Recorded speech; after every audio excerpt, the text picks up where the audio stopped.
Nkosi kakhulu ngokuhlala nathi nisasibukele apha eSABC lihaye kanti ikomishoni yenkundla yophando ngolwaphulomthetho ungenelela kwezopolitiko kunye norhwaphilizo kwinkqubo yobulungisa kulwaphulomthetho eyaziwa ngokuba ikomishoni kaMadlanga qala kwakhona ngengqina elayo elitsha elingu-Lieutenant uNjengele Udumisani Khumalo. Ukufumana ke mbukeli inkcukacha ezithe vetshe masamkele umhlalutyi wezopolitiko uGqirha Xolisile Ngumbela.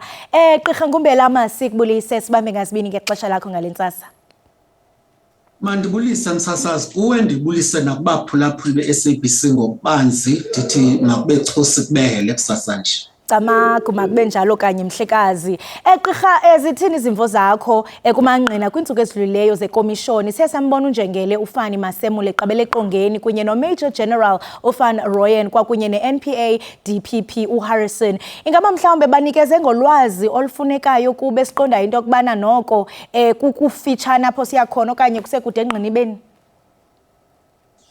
Okokuqala manditsho nje ndithi okaMkhwanazi ndimthulela umnqwazi ngokuba ubungqina obusathwe thaca okwangoku buseza kakuhle kwaye konke okwayekuthethe kula interview kaJuly kusacacile into kokubana lo kaMkhwanazi akahexi nakancane. Kodwa ke ndiyafuna msasazi into yoba ndithi uFani Masemula usinikile into kokubana okaShadrack Sibiya wasikhombisa esibonisa into yoba okunene ungenelelo lopolitiko lukhona, watsho ke echaza nakunye nakulo kaMchunu, waphinda okaFan Rooyen naye wangqina ecacisa ebonisa into kokubana esipoliseni apha izinto azenziwa kakuhle, azicaci kwaye yonke ke lena imeko ichaza into kokubana apha kulo kaMchunu iliwa libheka umoya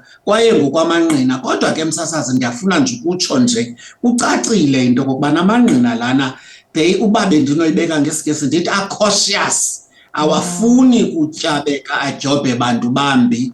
Kodwa ke nalo kaBrown Mokgotsi noMchunu basachaziwe kunye nalamagosa sepalamente uKhola Barnard kunye nalamnumzana uAdams bachaziweyo. Kodwa ke yona ikomishini isahamba kakuhle noxa ingathi ingaqhebheka olungophiyo ngomnumzana uTerry Mutau lona naye ucele into bana ngazibeka phansi kwaye ke ngoku ke iza kuyibeka phansi kwepressure ikomishini kunye nopresident ngokubanzi into kokuba uzawubuyisela bani esikhundleni sakhe. Kwaye uTerry lona bese simthembile, sine trust kuye kuba kaloku simazi kwa kwi-VBS kwaye besimbonile nangela xesha echaza kula mcimbi wesitha phaa kulo besakuba ngumphathiswa uNkabane.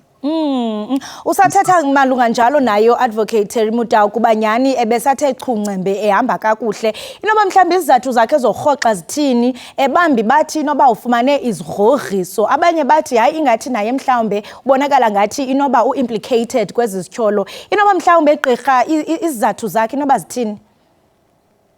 Ndiyafuna ke mna ke ukuyibeka nje ndithi uTerry lona ndiyafuna ukuthi ingathi inoba ufumene izigrogriso kwaye ke inoba ugrogrisiwe kwaye ke msasazi maniphinde ndelekelele kobu bungqina bunikiweyo.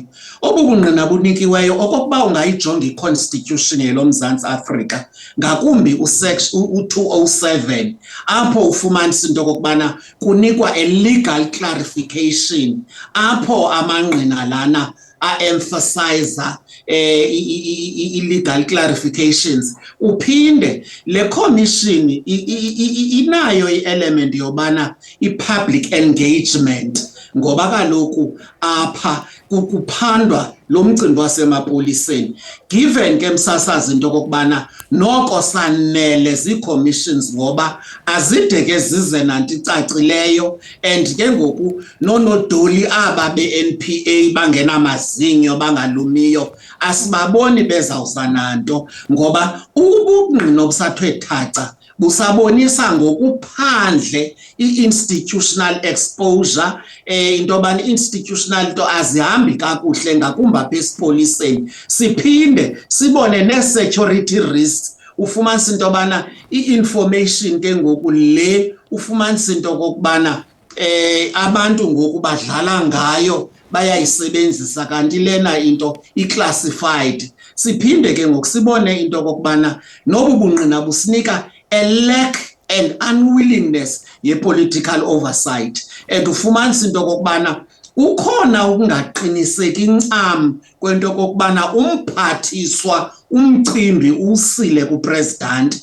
ze upresident awuse kwi-IMC. Ufumanisa into yobana ingathi ngoku kukwavula zibhuqe umphathiswa amtsibe umkomishinara okumele ubagudla namacala uyothetha nokaSibiya. Ufumanisa ubana nee-dockets zithathiwe ngokaSibiya. Ufumanisa uba yonke nje lento uFani Masemula ke uye obakho ubungqina though naye cautious engafuni implicate mntu, kodwa usixelela laa nto besele siyazi kwi-public knowledge, kodwa usikhombisile wasibonisa into okokubana i-underworld lena iyagqugqisa kwaye iyalawula apha esipoliseni. Ewe kona amangqina wona ayavumelana and alikho ingqina elicompromise elinye, kodwa sisabheka phambili sinethemba kwaye nomfo kaMadlanga ungumntu osathembekileyo uzawuthi kangoku yeka nje inxeba eli lokuphisa lukaTerry Motabo. And sisathetha ngayo advocate Terry, uba ngabanyani kuyafumaniseka into okubana ufumane izigrogriso, loo nto isixelela ukuba nyani kukhona ingxoba kaxaka equbayo, sentsho kukhona ubuqhophololo obungapha yokuqonda okubuhlungu. Loo nto izobe isenzeka during i-commission, into esiyithembayo into okubana izawusiphula nengcambu ulwaphulo mthetho. Esiyaqonda gqirha into okubana namhlanje ozawuthatha iqonga nguye uLieutenant General Dumisani Khumalo, sentsho yintloko ye-crime intelligence. Kwiminyaka yangaphambili siyaqonda into yobana kudala kwayona i-crime intelligence igxekwa kabukhali kuba kuthiwa iyasilela ayenzi umsebenzi wayo. Ubonwa njengomntu ke ozawuphatha noko ubungqina obuphathekayo obungathi noko businikeze umkhombandlela kweli tyala nezi zityholo. Ingaba mhlambe ikhona into esingayilindela kuyo noko ephathekayo uDumisani? uDumisani masilindele likhulu kuye ngoba akazikwanela nje nezimali, ukuphathwa gwenxa kwezimali kunye nale micimbi silindele likhulu kuye, and asinika amagama asichazele lokaKhumalo into okokubana kwenzeka ntoni na kwaye nezi political killings. And ufumanisa into okokubana apha msasazi xa sinobheka nzulu sijonge into okokubana izindululo kanene zikaMwerane ezizazihleli phaa KwaZulu Natal ngelaa xesha likaPremier uWillis Mchunu zaphelela phi. Bekumele uba ke ngoku lo kaKhumalo adadele enzulwini, ayeke ukumpampatha ngaphezulu axele oogxa bakhe. Kwaye andiyazi ke nokokuba uqaphele namsasazi into okokubana kwalo kaMkhwanazi ebethetha athi okaKhumalo kufuneka ke ngoku lo kaKhumalo asixelele and asibonise. Kwaye ke ndivuyele kwalento into yobana eze ngaphambili angathi ubungqina bakhe uyabunika ekhusini kuba kaloku ezabe sinyeke ukhuseleko lelizwe. Funeka abize amagama and asibonise into okokubana ngoba i-lifestyle msasazi yabantu balapha eMzantsi Afrika ngakumbi abaphathiswa aba, ufumanisa into okokubana abanqevu nabatyhalisisu borhwaphilizo bebebasebenzisa kuba bebefumana bebenyengezelo. Lo kaKhumalo makasichazele and asibonise, and ke ngoku ke ucace okwekati emhlophe ehlungwini into yobana yona i-PKTT lena umphathiswa yinto azenzele bucala kuba enye ke okhala bakhe bangavezwa bathiwe paha phandle kube bakhusela.